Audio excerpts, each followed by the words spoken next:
कुंठातला देव आपल्याला माहित झाला असता का? एकदा तर मालकाने विचारलंय, तू विसरलास का देवा? हे कवी सरोनी राहिला राहिला, हे कवी सरोनी राहिला, कवी सरोनी राहिला, हे कवी सरोनी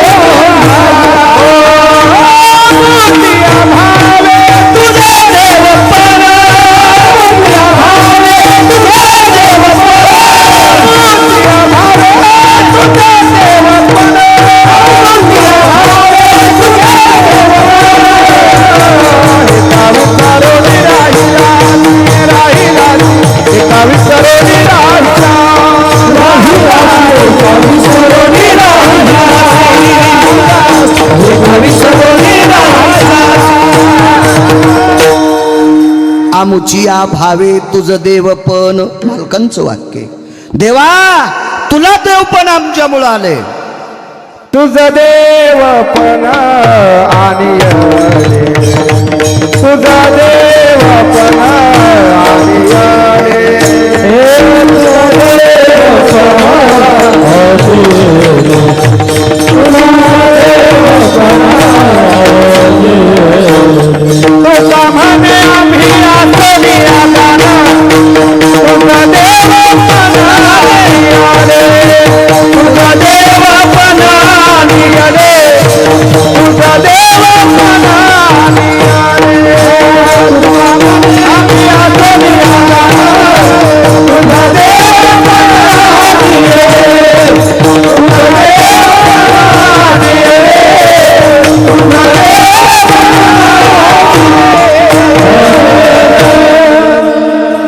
याच्या पलीकडचं कर्ज कोणतं पाहिजे देवाच्या डोक्यावर?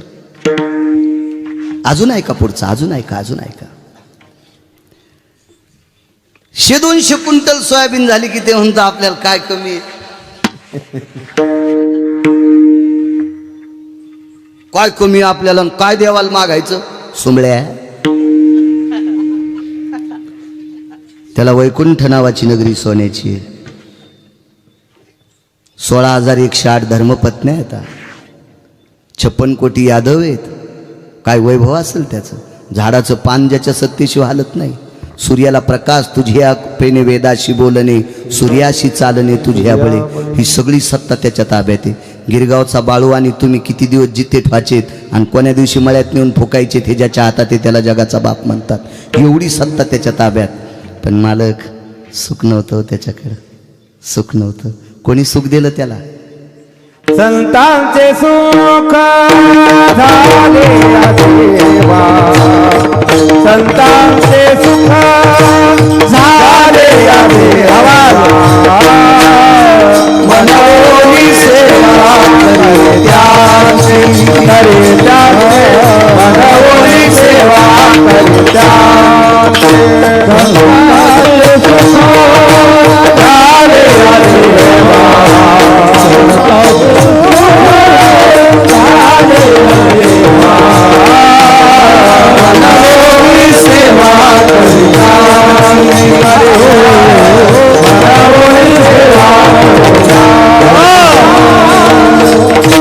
संताचे सुख झाले या देवा, मनवोनी सेवा करी त्यांची.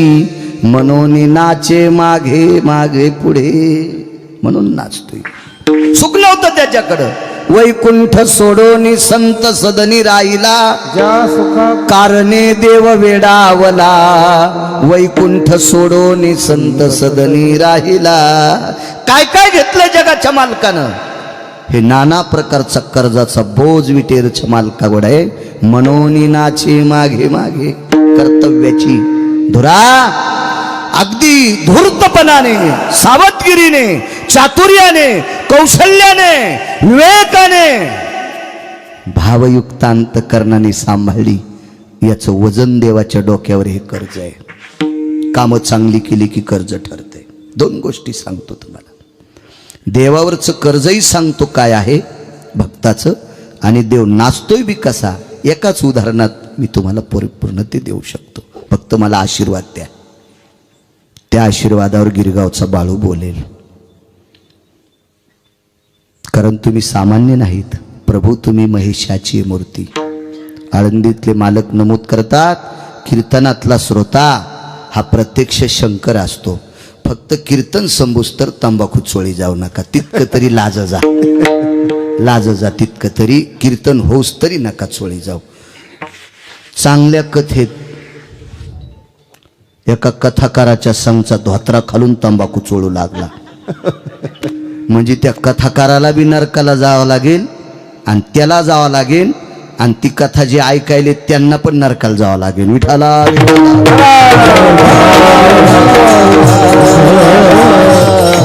किमान आमच्या 3 लोकांना तरी तंबाखू खाऊनी, मृदंगाचार्य, गायक आणि कीर्तनकार, ह्या 3 लोकांनी तरी जराशी त्यांच्याकडे काहीतरी असावी. मी संपत्ती म्हणायलो, निदान ह्या 3 लोकांकडे. कारण सांगू बाबा तुम्हाला, कारण सांगू. अहो, ज्या घरी तुम्ही आम्हाला बशिले त्या घरी मी कोण्या जातीचा आहे काही माहीत नाही. मी घरचा किती मोठा आहे, का भिकारी आहे का काही नाही. फक्त ज्ञानोबाराय तुकोबारायचं भजन करतो म्हणून किती आदर केला होत्या घरच्या लोकांनी. म्हणून आम्ही नीट वागायला पाहिजे, नीट वागायला पाहिजे. असो, पंढरपुरातल्या मालकाची धर्मपत्नी एका श्रीमंत माणसाने हरण केली. कर्ज सांगतोय, कर्ज एका श्रीमंत व्यक्तीने हरण केली. श्रीमंत व्यक्तीने, फार मोठा श्रीमंत होता तो. पाषाण परीस भूमिजा भुनंद, वंशाचा संबंध धातयाशी, सरळ ब्रह्मदेवाशी कॉन्टॅक्ट संबंध. इतका मोठा माणूस तो. मी तर सांगत असतो कीर्तनात, त्याच्या पूर्वेकडची भिंत 269 किलोमीटरची लांबीची होती, 11.5 फूट उंची आणि 4.5 फूट रुंदी, सगळी सोन्याची. 2 कोपऱ्या 2 फुटाचा कोपरा काढा. त्याच्या विरोधात कोणाची मायवेली आमदारकीचा फॉर्म भरायला. अख्ख्या तालुक्यातल्या बायकायला नॅकलेस, आणि बाईला नॅकलेस आल्यावर ती कोणाला मतदान हानील. पप्याच्या बापाचं बी मुंडकं दाबीन मेल्या. दाब नाही इथं बटन.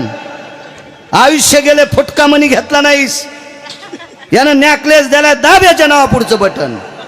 269 किलोमीटर मध्ये किती वेळ आमदारकी लढता येईल हे एकीकडचं भिताड सांगतोय. एवढा श्रीमंत, इतका विद्वान, त्याच्या विद्वत्तेची दात करण्यासाठी काशीतले मालक डोक्याला हात लाईत होते. भगवान शिवशंकर, इतका विद्वान होता तो. त्याचे मंत्रोच्चार ऐकत असताना जसं पाणी, गंगेचं पाणी कसं वाहतंय असा त्याचा मंत्रोच्चार होता. त्या नगरीची वास्तुशांती करायला तो श्रीमंत बोलील तर त्याचं नाव होतं रावण. वास्तुशांतीला म्हटलेले मंत्र भगवान शिवजीला आवडले, पार्वती आईसाहेबाला आवडले, आणि हे दोघं म्हणले इतका चांगला महाराज आहे, याला दक्षिणा किती द्यायची. महाराज विद्वत्ता तशी होती, काय सुक्त होते. 10 तोंडानं विस्त्रो भयतितो मिदक्रतो जनो सर्वास्थितो भय व्याप्तानां यतो सर्वस्थितो वास्तुपुरुषां भवस्थितं मगदाजितस्थानो यथा ऐश्वर्या सद संपन्ने सतचिदायत भवेतो क्रियाक्ष.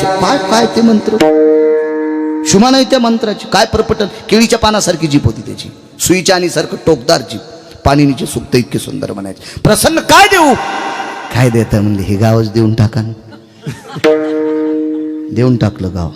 भक्ती किती श्रेष्ठ असेल बाबा. इतकी विद्वत्ता होती. अख्खी सोन्याचं गाव देऊन टाकलं. एवढ्या मोठ्या श्रीमंतानं, त्या श्रीमंताला एकाच गोष्टीनं वारकरी संप्रदायाने बेदखल करून टाकलं. एकाच गोष्टीमुळं संप्रदायातल्या माणसानं एखाद्या वेळेस चोरी केली, गरज पडल्या तर धकून जाईल. पण नीतिमत्ता भ्रष्ट झालेली वारकरी संप्रदाय सहन करीत नाही. या संप्रदायातले जे बुजुर्ग आहेत का, ज्ञानोबाराय तुकोबाराय, हे नाही सहन करीत. या संप्रदायात नीतिमत्ता सांभाळणं अत्यंत गरजेची आहे. जरी झाला तू चतुर सहावा, शुद्ध आचरणात चुकून शुद्ध आचरणात चुकून जरी झाला चतुर सहावा, शुद्ध आचरणात चुकून शुद्ध आचरणात जरी झाला चतुर शहाणा शुद्धाचरणा चुकू नको. वैकुंठवासी रंगनाथ गुरुजी परभणीकर म्हणायचे, अरे मायबापानं जिच्या सोबत लग्न लावले तिला पत्नी म्हणायचं आणि तिच्या व्यतिरिक्त जगात जी मोठी बाई दिसल तिला माय म्हणायचं आणि तुझ्यापेक्षा लहान दिसल तिला बहीण म्हणायचं. भारतातला 1 नंबरचा महाराज तू. म्हणून एक शब्द वापरला, सोभार्या सांडोनी जाना ज्येष्ठ ती माते समाना कनिष्ठ भगिनीची आपणा ऐक बापा नरोत्तमा. सोभार्या सांडोनी जाना ज्येष्ठ ती माते समाना, ज्येष्ठ आई समान कनिष्ठ भगिनीची आपणा ऐक बापा नरोत्तमा. हे राजा असं जर वागत राहिलं तर तो त्याची सीमा नाही, ब्रह्मदेवाला त्याचं वजन करता येणार नाही. रावण या गोष्टीत नापास झाला. जगाच्या मालकीनीचं हरण केलं. कर्ज आणि नाचणे दोन्ही गोष्टी सांगतो, देवाच्या डोक्यावर कसं कर्ज होते. आकाश मार्गाने रावण आईसाहेबांना घेऊन जात आहे. रावणाने एक चूक केली, भगवे कपडे घालून सीता आईसाहेबाचं हरण केलं. नव्हती चूक करायला पाहिजे. हो, पांढऱ्या कपड्यावर लक्षात आलं नसतं, मारायलाय म्हणून रडायली असं वाटलं असतं. पण भगव्या कपड्यावाल्या सोबत स्त्रीचा काय संबंध आहे? म्हणून हे माणसाला कळत असेल नवल नाही, एका पक्षाला कळालं. तो पक्षी सामान्य नव्हता. पैठणचे मालक सांगतात तो पक्षी कोणाचा नातू होता. मी रे कश्यपाचा नातू, मिरे मिरे मिरे कश्यपाचा नातू. जटायु नामे विख्यातू, जटायु नामे विख्यातू विख्यातू. मिरे मिरे मिरे मिरे मी कश्यपाचा नातू. कश्यपाचा नातू होता. कश्यपाल बायका 13. दित्यादिती धनुकाष्टा विला ताम्रा, दित्यादिती धनुकाष्टा इला ताम्रा. कद्रू विनता बाकीच्या घरी गेल्यावर वाचा. भितडासारखे मोबाईल आहेत तुम्हाला. भंगिऱ्याचं इचकिण्यापेक्षा आपलं पुराण पहा. बरं होईल तुमचं चांगलं वाचताल तर पंढरपुरातला मालक तुम्हाला वाचील. आणि काही वाचतान तर मग त्यानं यम पाठिलेला आहे तोंड वाचून. विठाला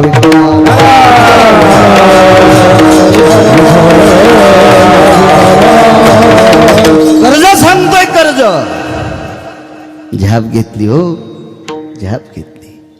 विवेक संपन्न पाखरू आहे. खर तर अखाद्य खाणारा पक्षी. अखाद्य ते खाती ती विहंगमाची जाती. विहंगम म्हणजे पक्षी. कश्यपाला 13 पत्न्या, त्याच्यापैकी विनतेला 2 पुत्र, गरुड आणि अरुण. आणि हा अरुणाचा पुत्र होता. अरुण किती मोठा आहे सांगू का? काकडा कधी सुरू झालाय? पौर्णिमेच्या दुसऱ्या दिवशी प्रतिपदेला काकडा. कालच्या प्रतिपदेपासून प्रत्येक वारकरी तिच्या एका मुलाचं नाव घेतोय. उठारून उदय प्रकाश झाला, गंगा गजरा करती झाला. अरे देवघरा सुरू झाला,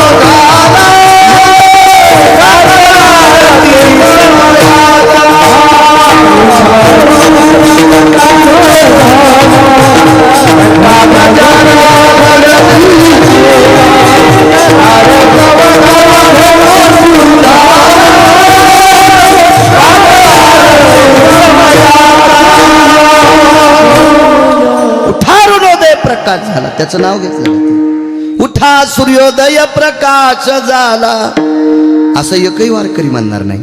उठा अरुणोदय प्रकाश झाला. आणि अरुणाचा तो पुत्र आहे. अरुण कश्यपाचा मुलगा.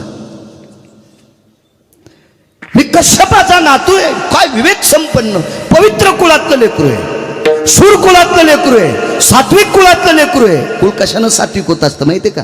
चांगलं वागल्यानं. वारकरी संप्रदाय कोण्याच जातीला चोंबाळीत नाही. वारकरी संप्रदाय फक्त चांगलं वागणाऱ्या लोकांना मानतोय.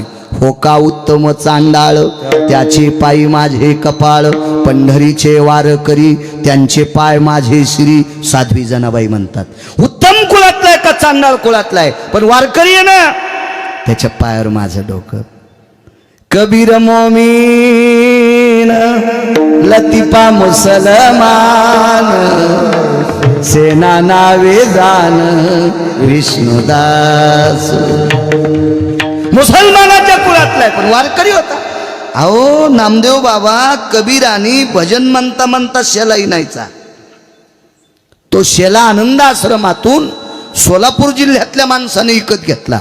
नंतर त्याने पंढरपूरला दिला. तिथल्या एका श्रीमंत माणसानं पायपुष्ण म्हणून वापरला आणि दसऱ्याच्या दिवशी जनाबाईला सापडला.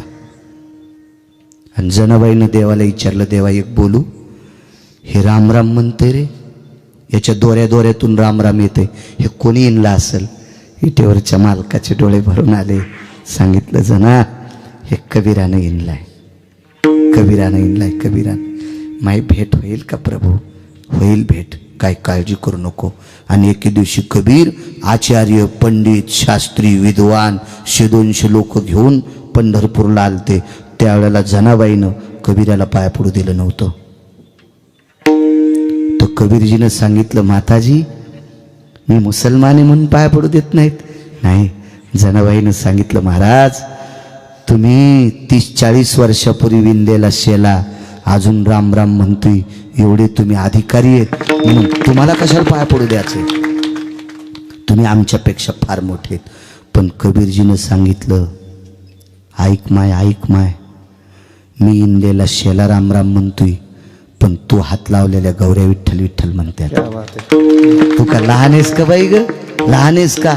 हे वारकरी संप्रदायाचं एकमेकानं केलेलं मोठेपणे, मोठेपणे, मोठेपणे काय पात्रता आहे. आणि मग कबीर लोटांगण घालतात. लय श्रीमंत संप्रदाय आपला, भांगिऱ्याच्या नादी लाग जाऊ नका. हो, हे संप्रदायासारखा श्रीमंत संप्रदाय कुठला नाही. भिकार चोटायच्या काय नादी लागता तुम्ही? हो, या संप्रदायातले देव पण गोड येतं. ज्ञानोबाराय तुकोबारायने आरक्षित केलेले देव मानायची. शेंदरी हेंदरी कोण पूजी भूते की ते जे आपल्या पोट